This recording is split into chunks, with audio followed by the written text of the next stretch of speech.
സ്നേഹമുള്ളവരെ, കേരളത്തിലെ മാത്രമല്ല ഭാരതത്തിലെ മദ്രസ അധ്യാപകർക്ക്,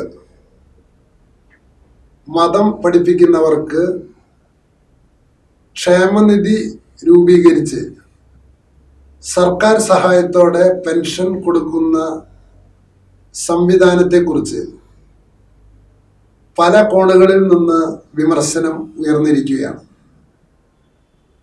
അങ്ങനെ മതം പഠിപ്പിക്കുന്നവർക്ക് സർക്കാർ ചെലവിൽ ക്ഷേമനിധി എന്ന പേരിൽ സർക്കാർ ഫണ്ടിൽ നിന്ന് പണം ഉപയോഗിക്കുന്നത് നീതിക്ക് നിരക്കുന്നതല്ല എന്നാണ് ചില കോണുകളിൽ നിന്ന് ആക്ഷേപം ഉയർന്നിരിക്കുന്നത്. അപ്പോൾ ഈ ആക്ഷേപം ശരിയാണോ തെറ്റാണോ എന്നെങ്ങനെയാണ് പരിശോധിച്ചറിയാൻ കഴിയുക? ഭരണഘടനയ്ക്ക് മുമ്പിൽ എല്ലാ മതങ്ങളും തുല്യരാണ്. അതുകൊണ്ട് തന്നെ മദ്രസയ്ക്ക് നാം ഉപയോഗിക്കുന്ന ആ പണം കൊടുക്കുന്ന ന്യായീകരണം മറ്റു മതക്കാരും ഉപയോഗിക്കുകയാണെങ്കിൽ അതെങ്ങനെ വരുമെന്ന് പരിശോധിച്ചാൽ മാത്രം മതി അങ്ങനെ സർക്കാരിൽ നിന്ന് പണമെടുത്ത് മദ്രസാധ്യാപകർക്ക് പെൻഷൻ കൊടുക്കുന്നത് ശരിയാണോ തെറ്റാണോ എന്നറിയാം. ഞാൻ ഒരു ചോദ്യം തിരിച്ചു ചോദിക്കുകയാണ്.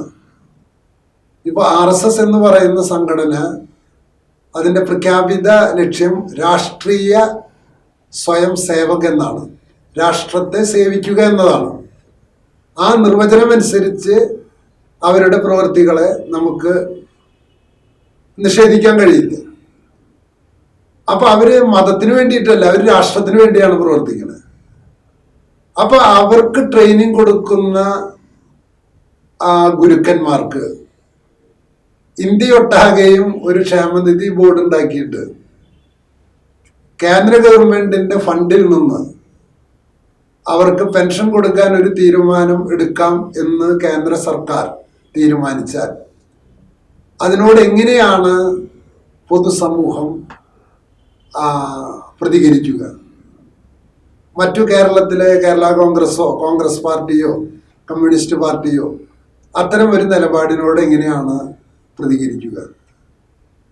അപ്പോൾ ഒരു നിയമം ശരിയാണോ തെറ്റാണോ എന്ന് അറിയാൻ ആ നിയമം എല്ലാവർക്കും ബാധകമാക്കി നോക്കിയാൽ അത് ശരിയാണോ തെറ്റാണോ എന്ന് തിരിച്ചറിയാൻ പെട്ടെന്ന് നമുക്ക് കഴിയും. അതുകൊണ്ട് മതപഠനത്തിന് സ്വന്തം പോക്കറ്റിൽ നിന്ന് കാശെടുത്ത് സഹായിക്കണം. അത് ക്രിസ്ത്യാനി ആയാലും ഹിന്ദു ആയാലും മുസ്ലിം ആയാലും അങ്ങനെ വേണം എന്നതാണ് കത്തോലിക്ക കോൺഗ്രസ് എന്ന സംഘടനയുടെ അഭിപ്രായം എന്നാണ് ഞങ്ങൾ ചർച്ച ചെയ്തപ്പോൾ ഞങ്ങളുടെ മുന്നിൽ വന്നത്. അപ്പൊ ചിലർ പറയുകയുണ്ടായി, മദ്രസയിൽ പഠിപ്പിക്കുന്നത് ബാലാവകാശ നിയമം അനുസരിച്ച് തെറ്റാണെന്ന് പറഞ്ഞാൽ അത് അതേപോലെ തന്നെ സെമിനാരികളിൽ പഠിപ്പിക്കുന്നതും തെറ്റാണെന്ന് പറയില്ലേ?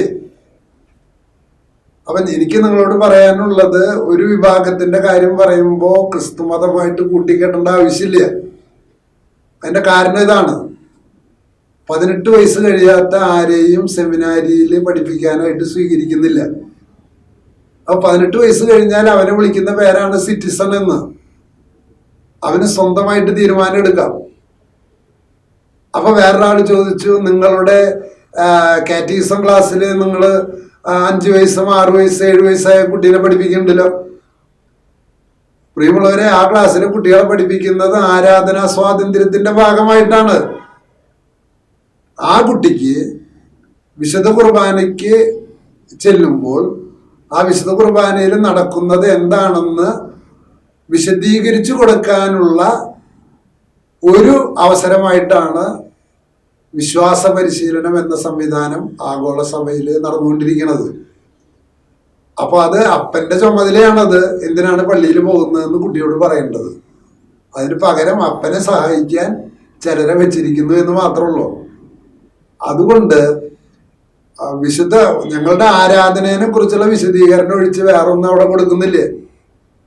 മാത്രമല്ല, ഇവിടുത്തെ കേരളത്തിലെ ക്രൈസ്തവര്, ഭാരതത്തിലെ ക്രൈസ്തവര് ഇവിടെ ജീവിക്കുന്നുണ്ടെങ്കിൽ ഇന്ത്യൻ ഭരണഘടനയെ അട്ടിമറിക്കുന്നതോ പൊതുസമൂഹത്തിന് ശല്യകരമായതോ ആയ ഒന്നും തന്നെ മതബോധന ക്ലാസ്സിലോ സെമിനാരികളിലോ പഠിപ്പിക്കുന്നില്ല. അവിടുത്തെ സിലബസ് ഓപ്പൺ ആണ്.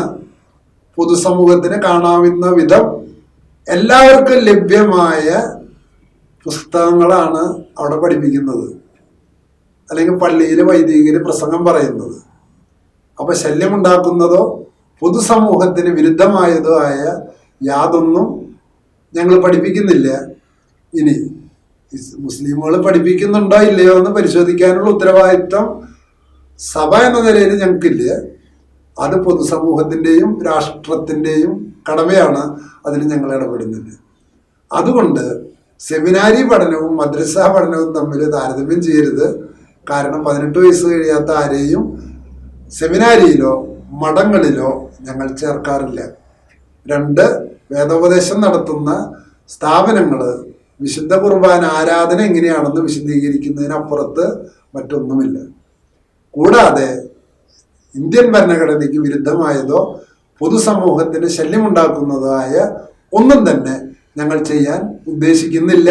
ഇനി ആരെങ്കിലും ഞങ്ങളുടെ ഇടയിൽ ചെയ്യുന്നുണ്ടെങ്കിൽ ഞങ്ങൾ അവരെ തള്ളിപ്പറയാൻ തയ്യാറുമാണ്. അതുകൊണ്ട് ദയവ് ചെയ്ത് മദ്രസ അധ്യാപനവും കത്തോലിക്കരുടെ മതബോധനവും ക്രിസ്ത്യാനികളുടെ മതബോധനവും ഒന്നാണെന്ന രീതിയിൽ ചിന്തിക്കരുത്.